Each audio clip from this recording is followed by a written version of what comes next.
Land titling act పేరుతో జగనన్న భూరక్ష చట్టము తీసుకొచ్చి ప్రైవేటు భూములను కబ్జా చేయడానికి ఒక పెద్ద ఎత్తున రాజకీయ కుట్రకు తెరలేపాడు Jaganmohan Reddy. Land titling act కోర్టుల పరిధిలో ఉన్న అంశాలను సైతం కొంతమంది అధికారులకు కట్టబెట్టే ఒక కుటిల యత్నాన్ని ప్రోత్సహిస్తుంది. సుప్రీంకోర్టు చాలా స్పష్టంగా చెప్పింది, ఏ భూమిపైనైనా యాజమాన్య హక్కులు నిర్ణయించే అధికారం కోర్టులకు తప్ప మరొకరికి లేదు అని.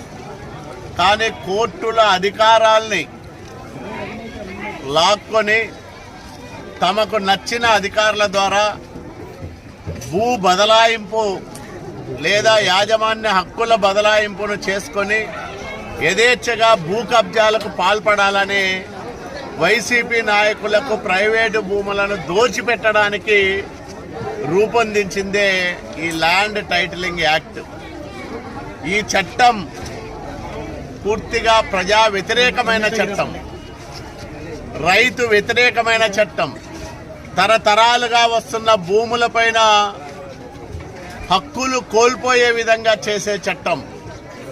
ఈ నల్ల చట్టాన్ని అన్ని వర్గాల ప్రజలు, ముఖ్యంగా లాయర్లు, మేధావులు అందరూ కూడా తీవ్రంగా వ్యతిరేకించారు, ఇంకా వ్యతిరేకిస్తూనే ఉన్నారు.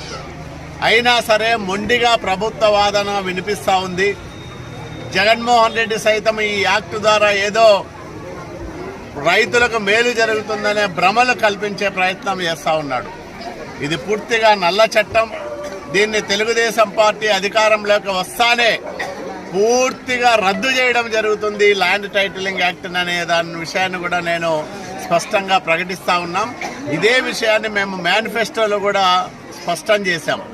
కాబట్టి ల్యాండ్ టైటిలింగ్ యాక్ట్ను వ్యతిరేకించే వాళ్ళందరూ కూడా తెలుగుదేశం పార్టీకి మద్దతు ఇవ్వమని, తెలుగుదేశం, జనసేన, భారతీయ జనతా పార్టీ కూటమి అభ్యర్థులను గెలిపించే దాంట్లో రైతులు ప్రముఖ పాత్ర పోషించాలని, మీ భూములు కాపాడుకోవాలంటే, మీ భూములపైన హక్కులు మీకు ఉండాలంటే చంద్రబాబు నాయుడు గారు ముఖ్యమంత్రి కావాలనే విషయాన్ని మీరందరూ గ్రహించమని రైతు సోదరులందరికీ కూడా పేరు పేరున విజ్ఞప్తి చేస్తా ఉన్నా.